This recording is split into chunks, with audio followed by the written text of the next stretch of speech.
Okay, good morning, students. So, as you all know, we have finished chapter number 1, which is your chemical reactions and equations. Now we are going to move further to the next chapter. The next chapter is about acid, base, and salt. You all know, you all know, we have we have totally 100 and 100 and beta 14 114 elements elements known in this world that is इतने elements की existence का हमें पता है, ठीक है ना, कि इतने एलिमेंट एग्जिस्ट करते हैं। और ये जितने भी एलिमेंट्स है बेटा, इनको हमने 3 कैटेगरी में क्लासीफाई किया है। एक को किया है एसिड में, ठीक है ना, फिर बेस में और सॉल्ट में। I mean the compounds, sorry, the compounds the compounds compounds made by them, ठीक है ना। तो the compounds made by them are classified into acid, base and salt. 3 categories are there, ठीक है ना बेटा, ये 3 कैटेगरी है। अब अगर हमें ये पता करना है कि एसिड कौन है, बेस कौन है और सॉल्ट कौन है, तो हमें उनकी क्या पता होनी चाहिए बेटा, उनकी खासियत पता होनी चाहिए कि क्या खासियत है उनकी। फॉर एग्जांपल, जो एसिड्स होते हैं, दिख रहा है ना बेटा, एसिड्स होते हैं, क्या है बेटा, उनके पास एक H+ आयन होता है, H+ आयन, ठीक है ना। जो बेस होते हैं उन पे एक आयन होता है, OH- आयन होता है, ठीक है ना, OH- आयन होता है। और सॉल्ट जो होते हैं वो न्यूट्रल होते हैं, ठीक है ना, उनमें H+ या OH- आयन नहीं होता है, ठीक है ना। अब इनके क्या एग्जाम्पल देखते हैं। फॉर एग्जाम्पल एसिड का एग्जाम्पल देखना है तो मैं दिखाऊंगा आपको HCl, ठीक है ना। एक बेस का एग्जाम्पल दिखाना है तो मैं दिखाऊंगा आपको NaOH, ठीक है ना। इन सब के बारे में हमने पिछले चैप्टर में पढ़ा हुआ है। What is HCl, what is NaOH। HCl क्या है बेटा, हाइड्रोक्लोरिक एसिड, और ये क्या है बेटा, सोडियम हाइड्रोक्साइड। तो इस पे देखो, इस पे OH आयन है बेटा और इस पे H+ आयन है, ठीक है ना। अगर सोडियम पॉजिटिव हो जाएगा तो ये नेगेटिव हो जाएगा, H+ हो जाएगा तो Cl नेगेटिव हो जाएगा। तो हमें दिख रहा है ना बेटा, इसको हम पानी में डालेंगे तो डिसोसिएट करेगा ये H+ और Cl। डिसोसिएट मतलब ये अलग अलग हो जाएंगे आयन्स में, ठीक है ना, पानी में डालने में। और न्यूट्रल में कोई नहीं होता। फॉर एग्जांपल आप NaCl ले लो, ठीक है ना, आप NaCl ले लो, अगर इन दोनों को मिक्स करोगे तो NaCl + H2O बनेगा। तो इसको हम एक रिएक्शन और होती है, उसके नाम से जानते हैं, क्या कहते हैं बेटा, इसको न्यूट्रलाइजेशन रिएक्शन, ठीक है ना, न्यूट्रलाइजेशन रिएक्शन, ठीक है ना। तो न्यूट्रलाइजेशन रिएक्शन होती क्या है बेटा, अगर ये देखना है हमें कि न्यूट्रलाइजेशन रिएक्शन होती क्या है, वो होती है जब एसिड और बेस को हम मिक्स करते हैं तो हमें मिलता है एक सॉल्ट, एक वाटर, ठीक है ना। अब इनकी ना कुछ खासियत होती है बेटा कि कैसे ऐसे हम इसको अलग करते हैं। जैसे एसिड्स होते हैं, अगर हम एक पीएच स्केल की बात करें, पीएच स्केल अभी बात करेंगे इसके बारे में, पीएच स्केल की बात करें, ठीक है ना। पीएच स्केल क्या कहता है बेटा, पीएच स्केल ये कहता है पीएच स्केल ये कहता है कि अगर आपका पीएच 1 है तो वो एसिडिक है, 7 जो है तो आपका क्या है बेटा, न्यूट्रल है, और 14 पे आपका वो बेस है, ठीक है ना। ये 1 से लेकर 17 तक हमारी वैल्यू होती है। इस वैल्यू से हम डिसाइड करते हैं कि कितना स्ट्रॉन्ग है हमारा एसिड और कितना वीक है हमारा एसिड, ठीक है ना। जो जिसकी वैल्यू 1 होगी वो स्ट्रॉन्ग एसिड होगा, जिसकी वैल्यू 1 होगी वो स्ट्रॉन्ग एसिड होगा, और जिसकी वैल्यू 6 होगी वो एकदम वीक एसिड होगा, ठीक है ना, वो एकदम वीक एसिड होगा। जिसकी वैल्यू जिसकी वैल्यू 7 होगी वो क्या होगा बेटा, न्यूट्रल, ठीक है ना। और जिसकी वैल्यू होगी 14 वो एकदम स्ट्रॉन्ग बेस होगा, क्या होगा बेटा, स्ट्रॉन्ग बेस, ठीक है ना। और ये क्या था बेटा, स्ट्रॉन्ग एसिड। यहाँ पे क्या होगा बेटा, वीक एसिड। यहाँ पे 8 नंबर पे क्या होगा, वीक बेस। अब वीक और स्ट्रॉन्ग से मतलब क्या है, क्यों है वो स्ट्रॉन्ग, क्यों है वो वीक, ठीक है ना बेटा, क्यों है ये देखेंगे। अगर उसका H+ आयन, जो हमने H+ आयन की बात करी थी, अगर यहाँ H+ आयन डिसोसिएशन, मतलब ये H+ और Cl बहुत ज़्यादा अलग हो रहा है, इसका डिसोसिएशन बहुत अच्छे से हो रहा है पानी में, तो कैसा कहलाएगा बेटा वो? स्ट्रॉन्ग बेस, ठीक है ना, strong base, sorry strong acid, ठीक है, क्या कहलाएगा? स्ट्रॉन्ग एसिड, ठीक है ना। अगर डिसोसिएशन पूरा नहीं होगा, फॉर एग्जाम्पल CH3COOH में ये नेगेटिव होता है, पॉजिटिव होता है, इसका डिसोसिएशन पानी में पूरी तरह से नहीं होता। इसका डिसोसिएशन पानी में, देखो बेटा, इसका डिसोसिएशन पानी में पूरी तरह से नहीं होता, तो क्या हुआ बेटा? This is a weak acid, ठीक है ना। ऐसे ही ये देखो, ये वीक बेस क्या होते हैं बेटा? जो कि बेसिस तो होते हैं लेकिन उसमें OH आयन पूरे अच्छे से डिसोसिएट नहीं होते हैं, ठीक है ना। स्ट्रॉन्ग बेस, फॉर एग्जांपल ये NaOH का मैंने एग्जांपल लिखा था, ये क्या है बेटा? स्ट्रॉन्ग बेस है। हम किसी भी स्ट्रॉन्ग बेस को डाइल्यूट करके उसके इफेक्ट को कम कर सकते हैं, मतलब उसकी कंसंट्रेशन को कम कर सकते हैं, ठीक है ना, हम उसकी कंसंट्रेशन को कम कर सकते हैं।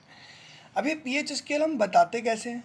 अगर pH स्केल के बारे में बात करूँ, pH स्केल हम बताते कैसे? देखो ऐसे बताते हैं बेटा, जो स्ट्रॉन्ग एसिड होता है वो कैसे कलर का होता है? रेड कलर का होता है, ठीक है ना। और जो स्ट्रॉन्ग बेस होता है वो कैसे कलर का होता है बेटा? ब्लू, कैसा होता है बेटा? ब्लू, ठीक है ना। और ये बीच वाला कैसा होता है बेटा? बीच वाला होता है ग्रीन, कैसा होता है बेटा? It is green. जो न्यूट्रल होता है दैट इज ग्रीन, ठीक है ना। This was the difference in colours. अब ये कलर्स का डिफरेंस क्या है, कैसे है, अभी ये हमें आपको आगे, इसके आगे हम चलेंगे, ठीक है ना। तो अब हमें ये पता तो चल गया कि क्लासीफाई कर सकते हैं हम कंपाउंड्स को तीन यहाँ पर कैटेगरीज में। अब ये तीन कैटेगरीज क्या हैं, कैसे आई हैं, ये कैसे पता चलेगा बेटा? देखो, लेट्स सी, क्या करना है बेटा आपको बस ये देखना है, कि आपके पास तरीके क्या हैं। तो क्या है हमारे पास? इंडिकेटर्स। क्या है हमारे पास? इंडिकेटर्स के बारे में देखते हैं क्या है। What are these indicators? क्या है बेटा इंडिकेटर्स? देखते हैं। इंडिकेटर्स वो होते हैं, इंडिकेटर्स क्या होते हैं बेटा? वो होते हैं जो कि आपके ये बताते हैं कि ये एसिड है या बेस है। कैसे? इंडिकेटर है ना, तो कुछ इंडिकेट करके बताएंगे कि ये एसिड है भैया, दिस इज एसिड, और इसका जो कलर है या इसका जो टेस्ट है, इसकी जो स्मेल है, ये ऐसी है, ठीक है ना। तो इंडिकेटर्स बताते हैं बाय चेंजिंग द कलर्स, या जो भी चीज़ चेंज करके वो बताएंगे कि वो एक इंडिकेटर है। तो हमारे पास अभी सबसे पहला इंडिकेटर, जो सबसे ज़्यादा यूनिवर्सल इंडिकेटर है, वो क्या कहलाता है बेटा? Litmus paper. हो सकता है पहले भी पढ़ा हो आपने इसके बारे में, लेकिन इसके बारे में हम डिस्कस करेंगे। तो लिटमस पेपर क्या करता है? अगर आप उसको किस में डालो? एसिड में डालो। किस में डालो बेटा? एसिड में डालो। लिटमस पेपर को एसिड में डालो, एसिड में, तो कौन सा कलर देगा बेटा? रेड। कौन सा कलर देगा बेटा? रेड। और अगर आप इसको किस में डालो? बेस में डालोगे तो कैसा कलर देगा बेटा? ब्लू। कैसा कलर देगा बेटा? ब्लू। तो ये क्या करता है, इसको जैसे अलग अलग आप सब्सटेंस में डालोगे तो कलर देता है डिफरेंट, ठीक है ना। इसका ग्रीन कलर कब होता है बेटा? ग्रीन कलर कब होता है? pH स्केल के हिसाब से होता है, ठीक है ना। तो जैसा कलर होगा सॉल्ट न्यूट्रल में कैसा कलर रहता है? ग्रीन। तो जैसा आपका इस समय क्या होगा, जैसा आपका इंक्रीजिंग ऑर्डर में आपका दिख रहा है ये pH स्केल होगा, उसके हिसाब से होगा। मान लो कि यहाँ पर बहुत ज़्यादा डार्क रेड होता है, ये हल्का होते जाता है यहाँ ऑरेंज, फिर यहाँ येलो सा होता है, येलो के बाद यहाँ पर ये हल्का सा ब्लू और हल्का सा ग्रीन हो जाता है, ठीक है। येलो के बाद ग्रीन हो जाता है, ग्रीन के बाद ये हल्का हल्का ब्लू बढ़ना शुरू होता है, पर्पल, मतलब हल्का हल्का ग्रीन से कन्वर्ट होता है पर्पल में, पर्पल से और आगे बढ़ता है और ये लाइट ग्रीन, मतलब डार्क ग्रीन से लाइट ग्रीन से पर्पल से किसकी तरफ जाता है? ये आपके ब्लू की तरफ जाता है, इंडिगो हो जाता है, फिर पूरा ब्लू हो जाता है, ठीक है ना। ये बात समझ में आ रही है कि ये कैसे चल रहा है। तो ये जो कलर आएगा ना, उस कलर को हम इस स्केल से मैच कराएंगे, कौन सा नंबर पे कैसा कलर है, क्या उससे मेरा मैच हो रहा है, और उससे हमें ये पता चल जाएगा कि एसिड कितना स्ट्रॉन्ग है और बेस कितना स्ट्रॉन्ग है। तो हम लिटमस पेपर से ये भी स्ट्रॉन्गनेस भी बता सकते हैं, और लिटमस पेपर से हम ये कैटेगराइज तो वैसे ही देखते ही कर लेंगे कि एसिड है तो रेड कलर का है, बेस है तो ब्लू कलर का है, सॉल्ट है तो कोई कलर का नहीं है, ठीक है ना। ग्रीन मीन्स जो इसका ओरिजिनल कलर रहता है वो ग्रीन रहता है, जब आप ग्रीन उठाते हो तो ग्रीन कलर का होता है, लेकिन अगर आप मतलब एक तरह से इसका कलर चेंज नहीं होता है। हम ग्रीन को न्यूट्रल से कहते हैं क्योंकि पीएच पेपर पे ग्रीन क्या होता है हमारा, न्यूट्रल होता है, ठीक है ना। इसके अलावा हमारे पास दो और हैं जो हमारे इंडिकेटर्स कहलाते हैं। उन दो इंडिकेटर्स के बारे में देखेंगे। दो इंडिकेटर्स के बारे में देखेंगे। एक इंडिकेटर है मिथाइल ऑरेंज, ORANGE, ठीक है ना। मिथाइल ऑरेंज क्या करता है बेटा? मिथाइल ऑरेंज जो होता है अपना कलर चेंज करता है when you put it into the acids, ठीक है ना, एंड बेस। तो वो अपने अपने अपना कलर चेंज बताता है, और ये भी एक तरह का इंडिकेटर है जो कि कलर इंडिकेटर है। तो अभी हम सिर्फ कलर इंडिकेटर्स के बारे में बात कर रहे हैं। ये कौन से इंडिकेटर्स हैं बेटा? कलर इंडिकेटर्स, ठीक है ना, कलर इंडिकेटर्स हैं। तो कलर इंडिकेटर्स कैसे करते हैं? तो मिथाइल ऑरेंज क्या करता है बेटा? आप ये सोच रहे होंगे कि बुक में तो ऐसा कुछ दिया नहीं है, मैं क्यों पढ़ा रहा हूँ। ऐसा नहीं है बेटा, ये आपके टॉपिक्स में है, और मुझे लगता है कि ये टॉपिक सबसे पहले ख़त्म होना चाहिए, बाद में हम जा सकते हैं किसी और चीज़ पे, ठीक है ना। बाद में हम किसी और चीज़ पे जा सकते हैं। अगर हमें अभी से ही पीएच स्केल के बारे में और ये सब नहीं पता होगा, तो आगे जब मैं आपको बताऊँगा एसिड बेस ऑफ सॉल्ट के बारे में और उनकी रिएक्शंस के बारे में बताऊँगा, तो आपको समझ नहीं आएगा उस समय। तो हमें पहले सिर्फ पीएच स्केल के बारे में बात करनी है, हमें इंडिकेटर्स के बारे में बात करनी है, ठीक है ना। बहुत ज़्यादा पीएच सेंसिटिव होती है हमारी बॉडी बेटा, बहुत ज़्यादा पीएच सेंसिटिव होती है हमारी बॉडी। तो उसके लिए हमें ये सब करना है, ठीक है ना। तो वो सब बातें हमें पता चलेंगी जब हम इसके एप्लीकेशंस पे जाएंगे, ठीक है ना। तो मिथाइल ऑरेंज क्या करता है बेटा? Methyl orange it changes its colour when you put it into the base डालेंगे तो उसका कलर कैसा होता है बेटा? येलो, ठीक है ना। जब बेस डालते हैं तो उसका कलर हो जाता है येलो। दिख रहा है बेटा येलो लिखा हुआ? हाँ, जब बेस डालते हैं तो उसका कलर हो जाता है येलो, और जब एसिड डालते हैं तो उसमें कोई कलर चेंज नहीं होता है, ठीक है ना। फिनोप्थलीन का भी ऐसे ही बेटा, फिनोप्थलीन को भी अगर आप बेस में डालोगे तो उसका कलर चेंज हो जाएगा और वो येलो हो जाएगा, ठीक है ना। और नहीं सॉरी रेड हो जाएगा। Phenolphthalein is red. फिनोप्थलीन क्या हो जाता है बेटा? फिनोप्थलीन कैसे कलर का हो जाता है बेटा? रेड कलर का हो जाता है, ठीक है ना, जब उसको आप किस में डालते हो? बेस में डालते हो, ठीक है ना। तो फिनोप्थलीन का नेचर लगा, लेकिन ज़्यादातर हमें लिटमस सॉल्यूशन की ही बात करी जाती है। तो ये तीन तरह के आपके क्या थे? इंडिकेटर्स थे, जिसको आप कहते हो कलर इंडिकेटर्स, यानी कि ये कलर से बताते हैं कि हमारा सब्सटेंस क्या है, एसिड है, बेस है, या फिर सॉल्ट है। तो अभी देखेंगे बेटा अभी हमने अभी तक क्या पढ़ा। इस पेज को मैं पलटने वाला हूँ। हमारे टॉपिक का नाम था एसिड बेस एंड सॉल्ट्स। मेरे को पता था 114 एलिमेंट्स है, वो एलिमेंट्स मिलके क्या बनाते हैं? कंपाउंड्स बनाते हैं, जैसे ये बना रहे हैं, ठीक है ना। हमने पहले पढ़ा थी ना कंपाउंड्स के बारे में, ये पढ़ा है, ठीक है ना। उसके अलावा क्या है हमारे पास कि एसिड में H+ आयन होता है और बेस में OH आयन होता है। ये बहुत इंपॉर्टेंट है बेटा, ये बात याद रखना कि एसिड में H+ आयन होता है, बेस में OH- आयन होता है। सॉल्ट कौन से होते हैं बेटा? सॉल्ट वो होते हैं जो न्यूट्रल होते हैं, उनमें H+ और OH आयन नहीं होते हैं, ठीक है ना। सॉल्ट जो होते हैं वो न्यूट्रल होते हैं, इनमें कोई H+ आयन्स नहीं होते हैं। इसका एग्जांपल आप देख सकते हो, जैसे सोडियम क्लोराइड हो गया, बेरियम सल्फेट हो गया। हमने बहुत सारे क्या कहते हैं, हमने सॉल्ट्स के बारे में पढ़ा था लास्ट चैप्टर में, जब हम केमिकल रिएक्शन देख रहे थे, और देखा हमने कई सॉल्ट बन रहे, कई मैंने दिखाया था आपको, ये प्रेसिपिटेट बनेगा, ये सॉल्ट है, ठीक है ना। तो ये जो सॉल्ट होते हैं वो क्या होते हैं, ये कैसे होते हैं? ये न्यूट्रल होते हैं, ठीक है ना। लेकिन जो ऑक्साइड्स बनती हैं, हाइड्राइड्स बनती हैं, वो एसिडिक या बेसिक हो सकती हैं, ठीक है ना। जो हमने जैसे मान लो कैल्शियम प्लस ऑक्साइड बनाया है, तो वो बेसिक ऑक्साइड बनती है, ठीक है ना। कैल्शियम ऑक्साइड कैसे होती है? बेसिक होती है। कैसे पता है मेरे को ये बात? अभी हम देखेंगे। अब एक चीज़ और ध्यान देनी है, एसिड्स कैसे बने हैं? देखो आपने देखा यहाँ पर क्लोरीन लगा हुआ है H के साथ, यहाँ पर सोडियम लगा है OH के साथ। तो हमने इसमें एक क्या सिमिलरिटी देखी कि जितने भी क्या नॉन मेटल्स होंगे बेटा, नॉन मेटल्स, ठीक है ना। दिख रहा है लिखा हुआ बेटा ये नॉन मेटल्स। तो जितने भी नॉन मेटल्स होंगे वो क्या होंगे? नॉन मेटल्स होंगे। जितने भी नॉन मेटल्स होंगे बेटा वो क्या होंगे बेटा? वो एसिडिक होंगे। और जितने भी बेस होंगे, ठीक है ना, जितने भी बेस होंगे वो कैसे होंगे? मेटल्स से मिलके बने होंगे। देखो ये सोडियम मेटल है, या क्लोरीन क्या है? नॉन मेटल है। तो मेटल्स OH आयन से मिलके क्या बनाते हैं? पानी से मिलके क्या बनाते हैं? बेस। और नॉन मेटल्स पानी वाटर से मिलकर क्या बनाते हैं, वाटर से मिलकर क्या बनाते हैं, एसिड, ठीक है ना। और जब एसिड और बेस आपस में मिल जाते हैं, यानी कि एक मेटल एक नॉन मेटल आपस में मिल जाता है, तो क्या बनाता है बेटा, तो क्या बनाता है ये, सॉल्ट, ठीक है ना, which is neutral in behaviour, ठीक है ना।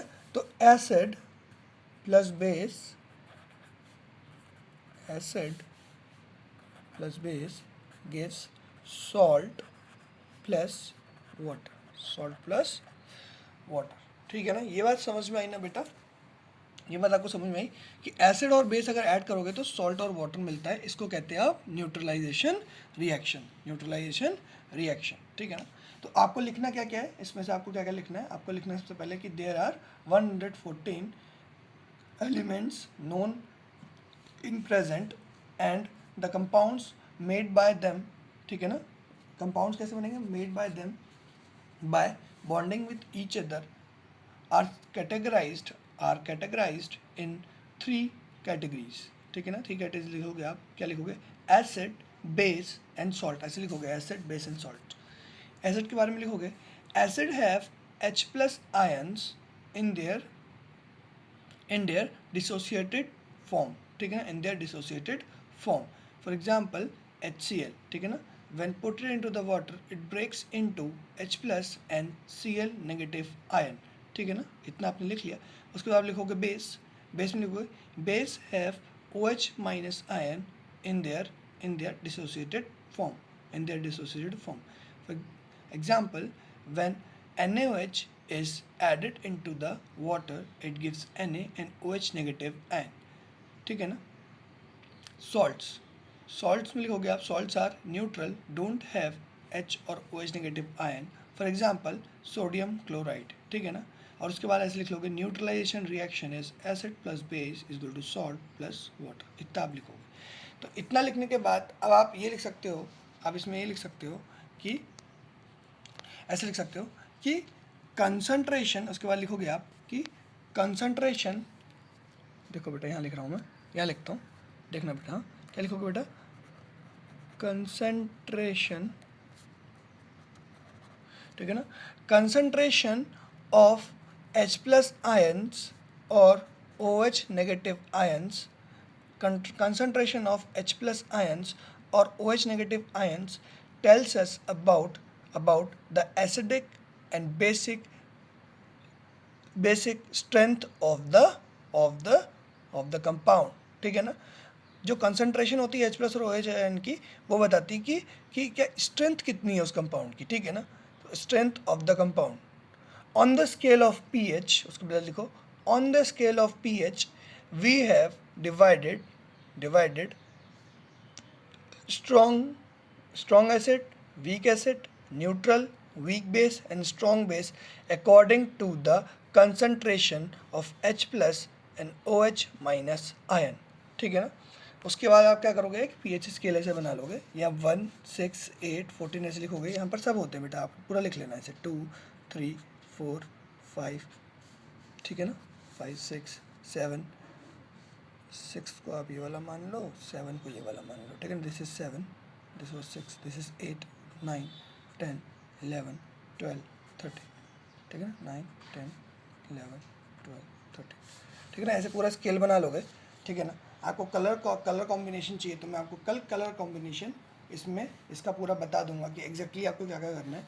यहाँ रेड रखना है, यहाँ हल्का रेड करना है, फिर यहाँ ऑरेंज कर देना है, और हल्का ऑरेंज करना है, फिर येलो कर देना है, पूरा थोड़ा और डार्क येलो कर देना है, फिर उसके बाद ये ग्रीनिश शेड में आएगा, ग्रीन करना है, ठीक है ना, फिर लाइट ग्रीन करना है, फिर ब्लू करना है। ब्लू कौन सा करना है, जो बहुत लाइट ब्लू होता है, ठीक है ना, बहुत लाइट ब्लू, ये वाला ब्लू करना है, हल्का वाला ब्लू करना है। फिर उसके बाद थोड़ा सा इंडिगो ले जाना है, इसको इंडिगो कलर जो होता है आपका, इंडिगो कलर ये वाला कलर होता है आपका, ये आपका इंडिगो कलर है, ठीक है ना। फिर इंडिगो की तरफ लिया, मतलब पहले पर्पल कर लेना, फिर उसके बाद इंडिगो पे जाना, फिर इंडिगो से इंडिगो को हल्का हल्का बढ़ाते जाना, और लास्ट में ये कैसा हो जाएगा बेटा, पूरा एकदम प्योर ब्लू कलर का होगा, रॉयल ब्लू कलर हो जाएगा इसका, ठीक है ना। ये आपका कलर्स होंगे, ठीक है ना। तो ये आपके कलर कॉम्बिनेशन बता रहा है, ये किसका है, पीएच स्केल है, ठीक है ना। और ये लिटमस पेपर का है pH scale, this pH scale is of litmus paper. फिर आप लिखोगे इंडिकेटर्स में लिखोगे आप, फिर पहला लिखोगे लिटमस पेपर, ठीक है ना। आपने लिटमस पेपर लिखा, आप लिखेंगे acid on on react on dipping litmus paper into acid it gives red color, ठीक है ना. On dipping litmus paper into base it gives blue color, and in salt solution it is neutral and doesn't change its color. इसका colour change नहीं होता है, ठीक है ना. ऐसे लिख लो, कलर चेंज नो चेंज, ऐसे no change. There is no change in colour when you dip it into the salt solution, ठीक है ना.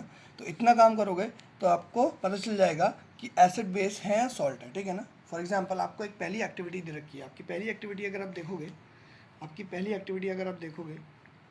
पहली है कौन सी है बेटा, एक एक्टिविटी आपके में दी होगी ऐसी कि आपको क्या दिया है बेटा, तीन आपको टेस्ट ट्यूब दे दिए हैं.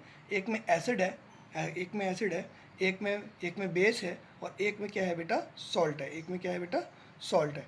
तो मैंने तीन ग्रुप बना के तीनों को एक एक पढ़ा दूंगा, और सबको क्या दूंगा, एक एक क्या दूंगा, लिटमस पेपर दूंगा. तो क्या आप बता दोगे कौन सा है, ठीक है ना. कैसे बताओगे, मैं बताता हूँ आपको. तीनों टेस्ट ट्यूब देखेंगे, सबसे पहले एक ए में डालेंगे, ठीक है ना, ए लिटमस पेपर को, फिर बी में डालेंगे और फिर सी में डालेंगे. जिसमें डालने पे मान लो पहले रेड कलर का था, आपने उसमें डाला, कोई कलर चेंज नहीं हुआ. ए में कोई कलर चेंज नहीं हुआ, बी में भी कोई कलर चेंज नहीं हुआ. लेकिन जैसे आपने सी में डाला, उसका कलर कैसा हो गया बेटा, कैसा कलर हो गया बेटा उसका. ए में डाला कोई कलर चेंज नहीं, बी में डाला कोई कलर चेंज नहीं, सी में डाला तो कौन सा कलर का हो गया, ब्लू. कौन सा कलर का हो गया बेटा, ब्लू कलर का हो गया. फिर अब ये तो पता चल गया कि ये ब्लू है, यानी कि दिस इज़ अ बेस. और अब लिटमस पेपर कौन सा कलर का हो गया, ब्लू. फिर आपने क्या किया, फिर बी में डाला, कोई कलर चेंज नहीं हुआ. फिर आपने ए में डाला तो कलर चेंज हुआ. जैसे ही बी में डाला कोई कलर चेंज हुआ, इसका मतलब ये क्या होगा, ये होगा न्यूट्रल, ठीक है ना. और जैसे ही फिर आपने ए में डाला, उसका कलर वापस कैसा हो गया, रेड हो गया. वापस कैसा कलर हो गया बेटा, रेड हो गया. रेड होते ही सबको पता चल गया कि कैसा कलर का है, यानी कि ए क्या हो जाएगा आपका बेटा, समझ में आ रहा है. ए का क्या हो जाएगा, ए हो जाएगा आपका एसिड, बी हो जाएगा आपका न्यूट्रल, नो चेंज, और लास्ट वाला क्या है, C is blue in colour, that means it is a base, ठीक है ना. तो ये वाली एक्टिविटी आपकी ये बताती है कि आपका लिटमस पेपर से आप कैसे चेक करोगे कि कौन सा एसिड है, कौन सा बेस है, और कौन सा न्यूट्रल है. ये बात समझ में आ रहा है ना बेटा. तो litmus paper is an indicator that indicates the category of the compound by changing its colour, ठीक है. ऐसे लिखोगे, litmus paper is a color indicator that change its color on dipping into the different categories of solution, ठीक है ना. फिर उसके बाद आप देखोगे, आप ऐसे लिखोगे, ऐसे on acid it gives red color, on base it gives blue color, and in salt it doesn't change its color, ठीक है ना. इसके बाद आप क्या लिखोगे, आप मिथाइल ऑरेंज के बारे में लिखोगे. आप लिखोगे methyl orange is another indicator that is a color indicator. It doesn't change its color in acid medium, and it gives yellow color in basic medium, ठीक है ना. फिर आप फिनोल्फ्थालीन में लिखोगे, फिर से लिखोगे, in acid medium it doesn't change its color, and in basic medium it gives red color, ठीक है ना. Maybe there is some issue in methyl and phenolphthalein. I will discuss it in next class. लेकिन अभी आपको क्या देखना है, आपको एक और चीज़ पता करनी है. ये सब कैसे इंडिकेटर्स हैं, ये सब मैन मेड इंडिकेटर्स हैं. These are not natural in behaviour, ये नेचुरल नहीं है. तो नेचुरल इंडिकेटर की बात करते हैं, एक नेचुरल इंडिकेटर की बात करते हैं. तो नेचुरल इंडिकेटर क्या आपके पास एक है, आप घर में रोज यूज़ करते हैं, उसका नाम है टर्मरिक. क्या है बेटा, टर्मरिक मतलब होता है बेटा, हल्दी, ठीक है ना बेटा. क्या होता है, हल्दी. जो टर्मरिक है that is a natural indicator, ठीक है ना. ये नेचुरल इंडिकेटर है, दैट मीन्स अगर आप इसमें बेस डालोगे तो ये अपना कलर अपने हिसाब से चेंज करेगा. फॉर एग्जांपल, अगर आप टर्मरिक में बेस लगाओगे तो उसका कलर कैसा हो जाएगा बेटा, उसका कलर हो जाएगा रेड.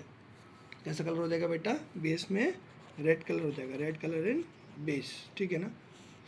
तो ये कलर कॉम्बिनेशन का मैं आपको पूरा का पूरा एक चार्ट बना के दे दूंगा, हर एक का कैसा कलर होता है, किस में क्या कलर होता है, ताकि आपको लर्न करने में और क्वेश्चन सॉल्व करने में ईजी हो.